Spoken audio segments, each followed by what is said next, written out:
Wrestling.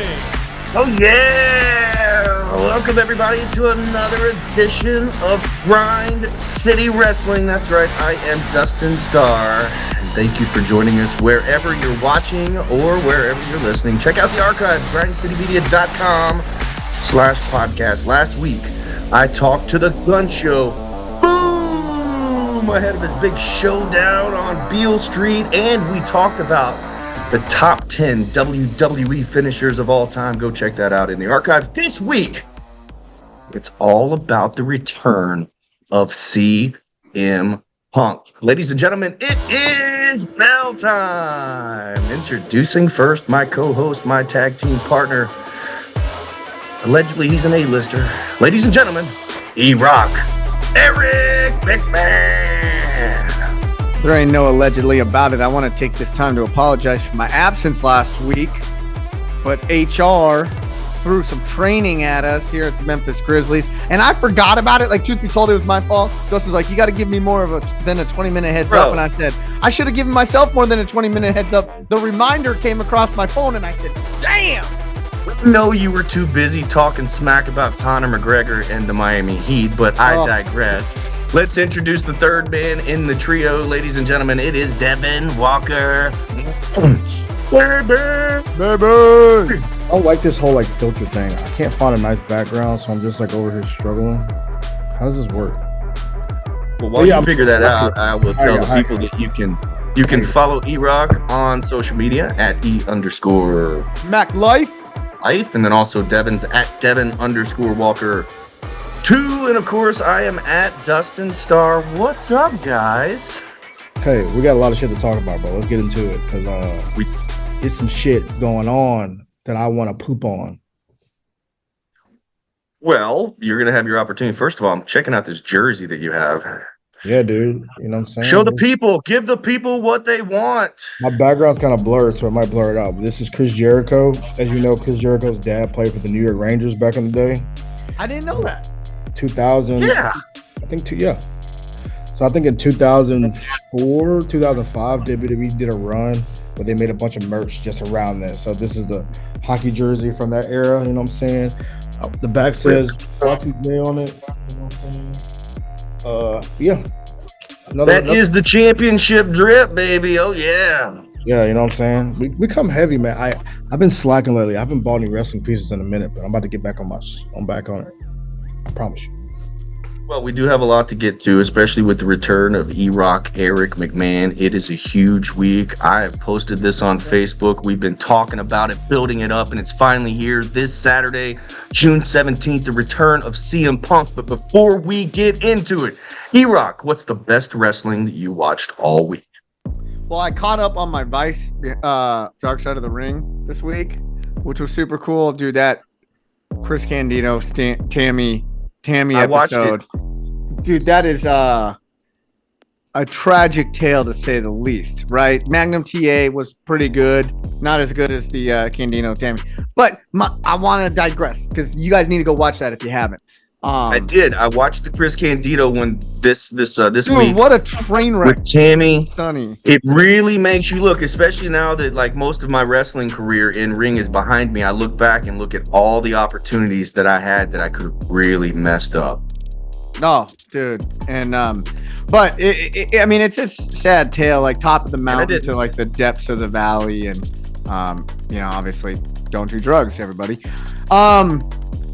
But I do want to talk about what my best wrestling of the week is, because I know we're going to be talking about CM Punk a lot, so I do got a message. Listen, I'm a huge MJF fan, okay? I love MJF. I love his persona. I love the attitude that he has. I love, the edge that he walks. So the match with Adam Cole, baby, was awesome last night. But I do have to say this as a father and somebody who wants to get my son into watching wrestling. I do believe that MJF is taking it a bit too far. Really? So, okay, I got to do this. And I don't even want to say what he did, but at one point he went right in Adam Cole's face.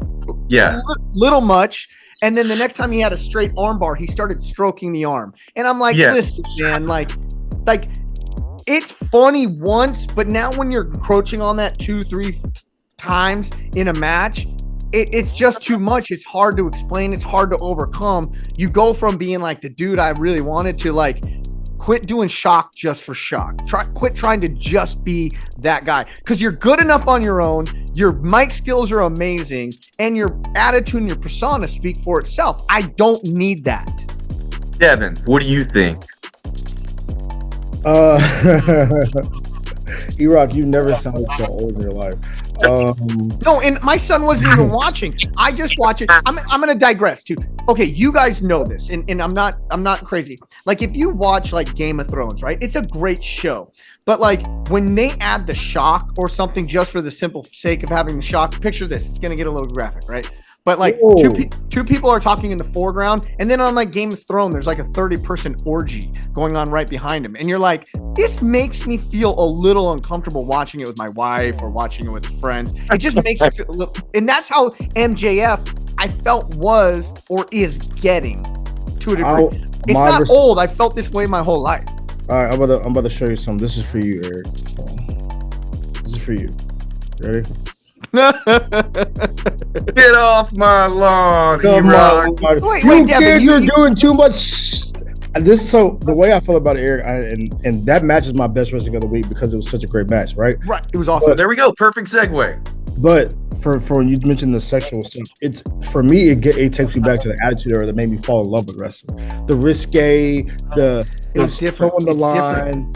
It's different. The crotch chop and doing all these innuendo things. It's the same stuff. I don't think it is. Doing the innuendo and literally, pleasuring yourself and throwing it on somebody. That's a little much. Shawn Michaels simulated oral sex with his hand. He stuck the Canadian flag in his nose. They've mooned the camera. There are like things that you look back on the Attitude Era and cannot even believe that they got away with. Well, Devin, do you think? So that's hold on. What made me love it. The risque. Right. True. But this is right there. This is very, very. How old is Ethan? He's 4. There you go. So he's going to start copying every single thing. So now, as a parent, do you continue to let him watch AEW? There's the question. There's basically what you're. Well. I mean, just as an adult, do you think that is?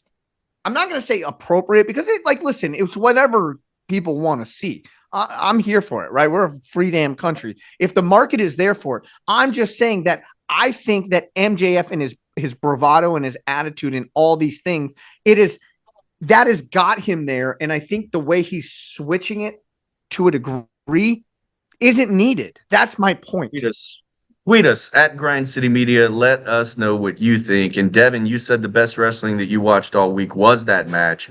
It was the opening match of AEW Dynamite. It was an eliminator match. It was amazing. With Adam Cole versus MJF. So talk a little bit about that because I had that on my list, not as the best wrestling, but I knew you guys were going to bring it up. So there's something that I did not like about it, but only one thing, and it might be the most important thing. And I'll say this, and someone who raved and bitched and moaned about storytelling last week on the podcast, I think this mismatch, whether it was like the trailer they did from going back on the indie circuit to kind of like showing their rivalry throughout the indie circuit throughout the years, to them patching that up to the match actually telling the story. That's like, I mean, I've whined on this podcast about matches telling stories in AEW, and I think this one did a good job, whether it's the MJF wearing the elbow pad that said Vince was right, whether it's him doing the spot off the table, jumping off the table, or whether it's throwing the title at the ref and dropping down. All the greatest hits were done. Old school hits, heel hits, old school heel hits. Even though even the stamina thing, like when Adam Cole went to the rope, Adam Cole hit the ropes and MJF just dropped down. Like he was like tired because that's the spot they did back in the day on the independent scene. So it's like all those things were into one, which I love. What do you think about the ending?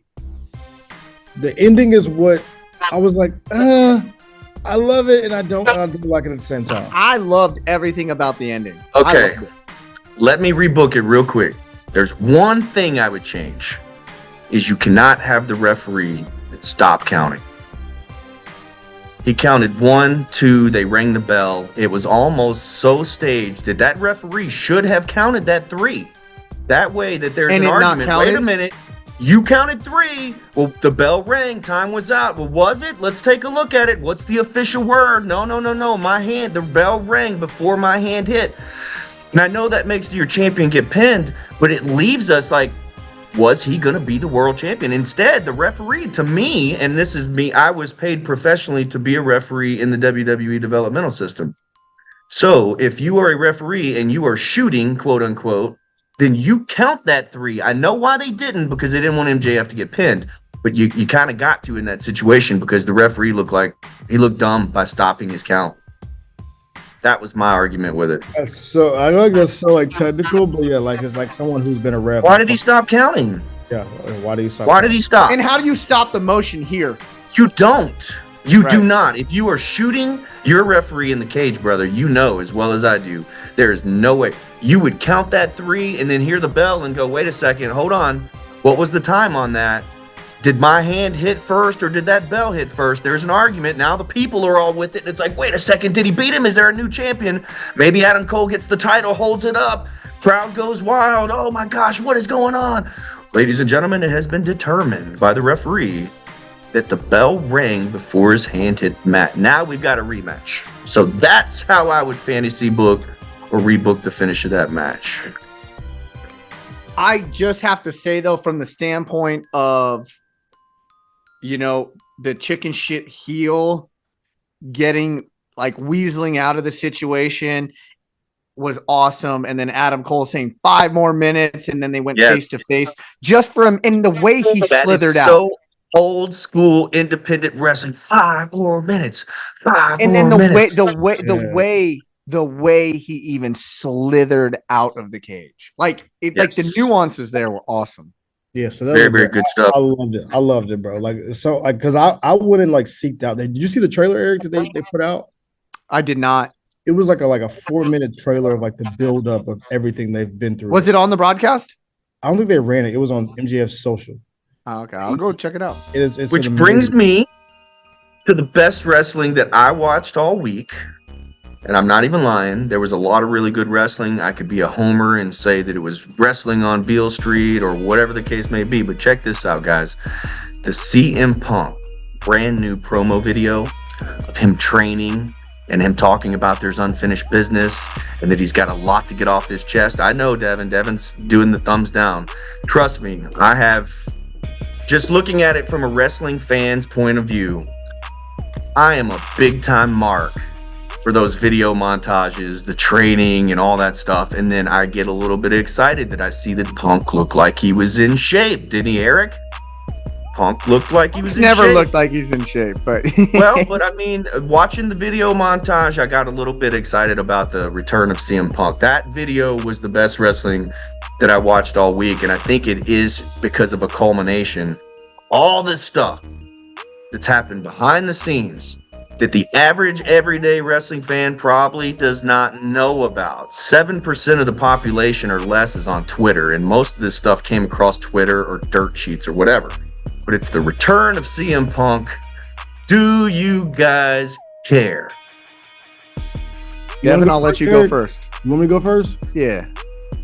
As the great American philosopher once said, hell no to the no.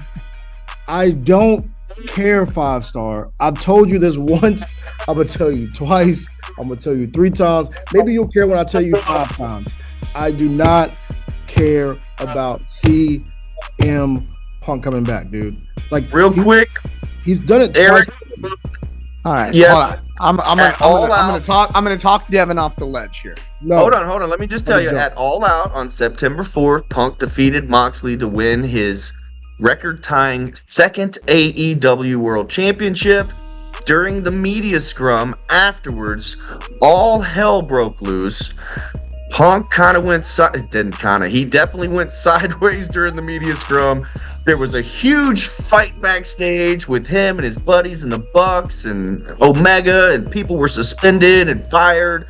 Following episode of Dynamite on September 7th, just 3 days later, Tony Khan announced that the AEW World Championship was vacated, and then they made a tournament. Then Punk was never seen again. Now he's making his return. Devin says, no, hell hell no. And Eric is going to talk him off the ledge here. Talking me off the ledge. Please try. Listen, I think that there was that people worked themselves into a shoot over this. Okay. Good point. And have I ever really been a huge CM Punk fan, especially the second rendition of CM Punk? The answer is no. But I was intrigued. Like, I think the greatest comeback in the history of the business, right? It was unbelievable at the Allstate Arena, Chicago, Illinois. It was awesome, right? Now he's probably going to sell out the United Center on Saturday night. There is a market for it, albeit not a huge CM Punk fan, right? But here's what I have to say about the whole situation is I've met CM Punk on, I think, 5 different occasions now. I've been able to sit down and talk with CM Punk personally, right? I've never, now I know my limited interaction, I've never got the standpoint of he is a jerk. Now, I haven't worked with him in that manner, so a lot of people that work with me think I'm a jerk when I'm just trying to protect my interests and protect the interest of what I think the product needs to be. So I think things can be confused to a degree. But an age-old saying says, believe none of what you read and only half of what you see. So with all that being said, I think there could be a realistic possibility that CM Punk goes full heel coming back. And for that, I might want to see where it goes a little bit. All right, how about this? I'll ask you this question, Eric. You ready? So you own a business, you own multiple businesses. Both of you guys own multiple businesses, right? Okay, it's your business, right? It's your business. You started the business. Well, you didn't start the business, but you're very high up ranking part of the business, right? This person comes in, right? That's great at their job. They come in, right? They're doing their job. They're doing a great job. And then they find the opportunity in front of everybody to shit on you, shit on everything around you. And then it starts a fight with you, the person that's in charge, and his homeboy. Him and his homeboy go in the back and y'all fight, right? Well, and that person leaves, and that person, okay, hey, Eric, hey, man, I really want to come back. Would you be okay with him coming back? Well, no, listen, if that's the way it went down, yeah, 100%, dude, right, 100%. I agree with you. That's a felony, and that's a first case offense. You're out. No ifs, ands, or buts. And I think Dustin would agree with me. Yeah, Dustin, like the same scenario. But if you look at the scenarios surrounding all this, he was going off the shelf anyways, right? There was heat, and I have that firsthand from my podcast co-host, John Morgan, who is dear friends with CM Punk, right? I was actually talking to him about this on Monday, and CM Punk said, yeah, there was heat. But what you read and what you heard is not true. It's just fundamentally not true. So I don't know what that is. Maybe the fight isn't true. Maybe him going rogue at the press conference might not be true. It may have been a work there. What we do know is he was going on the shelf. He was going on the shelf. So there has to be some sort of, this is my point, saying it got worked into a shoot in some way, shape, or form. Dustin's like agreeing and disagreeing all at the same time. Yeah, there's a lot to unpack there. So first of all, yeah, you're right. There's 2 sides to every story, because some of the stories I hear about me is like, wait a second. And this is on a whole different level. Plus, once the media gets it and once the dirt sheet writers get it, then it turns into a whole bunch of different things. I actually did work with Punk. He came to developmental and he did training days with us on his days off. So here's a guy that was world champion top guy on his day off coming down to the training facility at FCW and working out with us, and he was always cool. He was a guy that came and worked in Memphis before and then miraculously enough remembered me many, many years later and congratulated me on reaching the point that I'd reached. Anyways, I had never had any bad interactions with CM Punk, and he could have easily big-timed me.